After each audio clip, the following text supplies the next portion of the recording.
don't want to pile on here, but I thought that was lame. Like, after they were advised by Republican leadership to stop hosting town hall events so they would no longer have to face their angry constituents in any sort of public backlash, elected Republicans are not only being brutally mocked by their Democratic colleagues, but also by a MAGA Fox News host who recognizes them for their cowardice.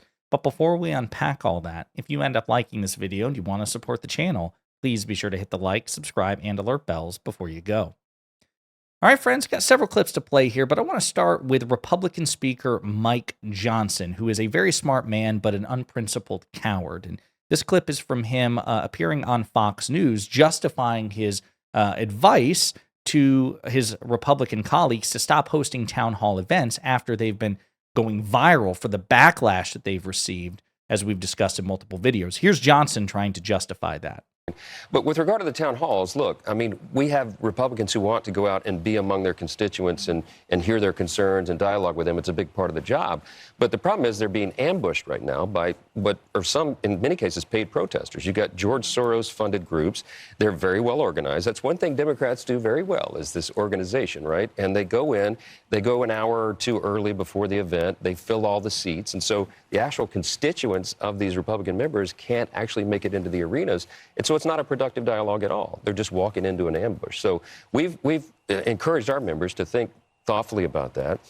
There are a lot of ways now with technology to be in constant dialogue with your constituents. You can do telephone town halls and get 10,000 people on the phone at the same time. You can have small group meetings with industry or organization groups or various parts of your community, and it'd be very productive. So, in other words, Mike Johnson doesn't want his elected Republican colleagues to go through the embarrassment of them facing backlash from their own constituents, saying, oh, every backlash, all the criticism they've received, he just basically assumes it's George Soros-funded activist groups. Apparently, no Republican constituent, no Republican voter, despite the evidence to the contrary, can be upset with Elon Musk and Doge and the Trump administration and congressional Republican leadership, right?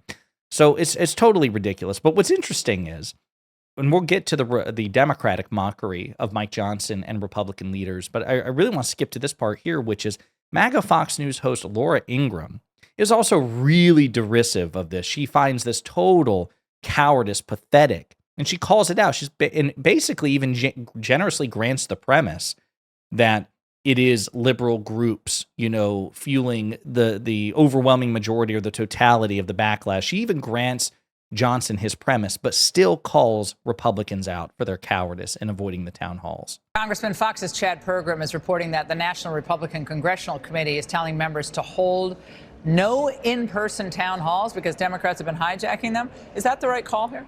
I'm doing a town hall in a couple of weeks. I knew it. You would do it. Yeah. And look, I would tell any Democrat that wants to come out there and national turf my town hall, bring it. Because we're going to talk the truth. We're going to talk about what's really going on. I'm not afraid of you. It's about time we get down to business here in D.C. Yeah, I mean, I don't want to pile on here, but I thought that was lame. Like, look, the Tea Party showed up at the Democrat town halls, and we complained that we were thrown out. So now you're going to say, don't show up. I say, let them show up. Let's see exactly who these people are. When you engage them in conversation respectfully, oftentimes they can't back up what they're saying with real arguments. Charlie Kirk has found that out. You found that out on the trail. You found that out during the campaign. So let's go. Listen, I'm all for it. First Amendment, baby. Let's do it. So listen, I think that they'll get quite a bit of pushback, but full disclosure here, credit where it's due. I appreciate that Laura Ingraham called this cowardice out for what it was and then pointed out that even if what Johnson is saying is true, that's all liberal groups, you know, pushing the backlash. Well, the Republican Tea Party, basically the Freedom Caucus, the far right flank of the Republican Party in the pre-Trump era, you know, late 2000s, mid 2010s, they were the ones who, who did that too. They went to Democratic town halls to push back, right? So she's like, you know, we did it. So even if you're right, they can do it too. And you shouldn't run. You know, you should face them head on. And again, credit to Byron Donalds, who's a despicable liar and an unprincipled hypocrite.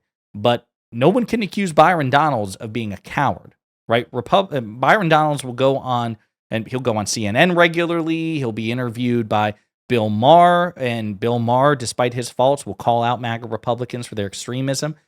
This guy is not afraid of throwing down, at least rhetorically speaking, with his Democratic colleagues. So I love that even MAGA Fox News hosts and MAGA Republicans are like, no, this is weak shit. So let's get into the Democratic response. I want to start with Representative Joe Neguse, who was actually an impeachment manager, I think, against Donald Trump in the second impeachment, if I'm not mistaken, for the January 6th insurrection. He mocked Republicans and his Republican colleagues on the floor of the House. Apparently, reports this morning indicate that in the Republican caucus meeting, a member of Republican leadership stood up in the meeting and supposedly told his caucus a simple instruction. Not a single one of you should attend or participate in a town hall. Why? Because they are scared of their own constituents, Mr. Speaker. They understand that if they hold a town hall with their community, they will hear outrage from everyday American citizens who are pissed off, who are angry that the prices for everything are going up because of this reckless Trump administration's policies. Again, you want to spend a half hour, an hour, 8 hours debating labeling requirements for pool heaters? Be my guest. But don't, apparently, Love that energy from Joe Neguse, again, calling them out to their faces on the floor of the House. Centrist Democratic Congressman Jared Moskowitz, who disappointed me, quite frankly, recently because he voted to censure Democratic Congressman Al Green. Not happy about that. But Moskowitz, who is one of the best rhetoricians and verbal fighters in the Democratic Party, this is what he had to say on the topic of Republicans ducking town hall events in a recent conversation with friend of the show, Adam Mockler of Midas Touch. Can I ask you, how have you been feeling about these town halls that Republicans hold? Where I think they're going well. Yeah, for the people that are booing them, maybe. But it's like, here's how I view it, and I want you to let me know if my analysis here is correct. Congress has the power of the purse because of Article 1. So when constituents see their representatives cede power to Elon Musk, the executive branch, he's cutting fraud, waste, and abuse through extra legal means. Doesn't that cede power from the actual constituents? 100%. Yeah. 100%. And look, the Republicans now have this line. It's paid Democratic actors. Right? By the way, we hear that every time there's a mass shooting. Oh, it's paid actors. No, these are their constituents. Mm-hmm. Okay, and even if they are Democrats, they're still your constituents, right? Like I have Republican constituents just because I'm a Democrat. I got to listen to them. And so, look, these town halls have not been going well. So you know what we do when town halls are not going well? We hide. We hide, run, and duck, and don't come out of your house. Don't meet with people. Don't meet with your constituents. No more town halls. The American people are going to catch them on that. They're not going to get away with that either. I think, you're watching the poll, and the American people know what's going on. They know that what Elon is trying to do and what Trump is trying to do with some of these tariffs also is they're trying to figure out how to pay for these tax cuts for billionaires. And they're So again, Moskowitz hits the nail on the head here. Again, very few people are able to use wit and humor and irony as well as he does. But again, he's basically touching on everything Neguse said, in a more formal way, which is that people are pissed off, not just because of Musk and Doge and the recklessness associated with that, but the fact that the Republicans and the Trump administration are not living up to their very haughty promises, in which case you probably shouldn't have promised the people that when you're recording their votes. But I also want to get into other aspects of the Democratic response. We're going to start with friend of the show, Congressman Maxwell Frost, whom we've interviewed multiple times. He says, hey, Florida, has your congressional representative not held a town hall this year while they vote to cut Medicaid and important programs? DM me the district. I'm curious about something. And so you can start to see what's going on, which is the Democrats are start to issue a challenge. As a matter of fact, last night, also friend of the show, Brian Tyler Cohen, interviewed AOC, or rather his interview with AOC, which I think was conducted, I think maybe the night of Trump's speech, or maybe not. It was within the past 24 to 48 hours. Well, it went live, and Brian brought this up to AOC, and I love what AOC had to say. And so what should Democrats do right now? Because there is a vacuum that's being created where even in these Republican districts, and these are not, a lot of the time, these are not even swing districts. These are R plus 20, R plus 25 districts. That means 20 or 25 points more Republican than the rest of the nation. And so they're not able to speak to anybody because their representatives aren't showing up. And so is there an opportunity for Democrats to be able to step in here? Yeah, totally. I mean, listen, if your representative is not doing a town hall, give me a ring. I mean, I don't know if an R plus 25 district would have me, but I'm always willing to be proven wrong. And I mean, I'll say it right here, right now. If a deep red Republican district wants to have an honest conversation, even if it's with someone they disagree with, I'm willing to do that. You know, I'm willing.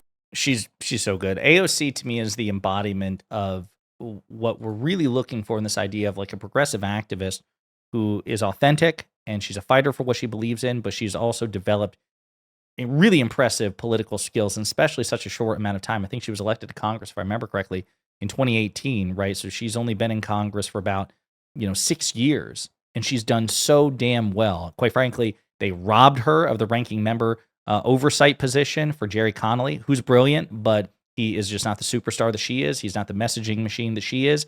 So the Democrats really screwed up there, and they really need to course correct. But I love that. She's like, listen, I know I'm polarizing to a lot of conservatives. I know a lot of conservatives don't like me, although, as we've discussed in previous videos, there is a pretty robust contingent of people who voted simultaneously for AOC in her district, but also for Trump. So there are those sorts of swing voters. So she has some sort of populist appeal to the populist right. But she's like, hey, listen, if you want me to go to a conservative, a far-right district in Alabama and have an honest conversation, I'll do it. I love that energy. Democratic Congressman Ro Khanna wrote an op-ed in the American Prospect saying the same thing, that he will also have town hall events in red districts that are not, hearing from their own representatives because their representatives are afraid of the pushback. And former vice presidential candidate and current Minnesota Democratic governor Tim Walz has said the same thing. Canceling town halls just to avoid voter backlash is the thing you do right before you lose the majority. And he says, I'll go. I will go to these other states and these red districts and red states and have these town hall events. And I hope Democrats actually follow through with it. Like now, get on it. Those sort of events would draw attention. There would be viral moments. And I think that the Democratic bench could really handle themselves well, and it would have a productive dialogue. Don't do it 6 months from now. Do it now. And then, yes, probably actually do it closer to midterms as well. But do it now while eyes and attention are on these viral disaster town hall events for Republican leaders. So there you have it, folks. Republican leadership making a very cowardly decision that even MAGA Fox News hosts like Laura Ingraham and MAGA Republican congresspeople like Byron Donalds are calling out, and Democrats seek rightly to exploit. In the meantime, let me know what you think in the comments.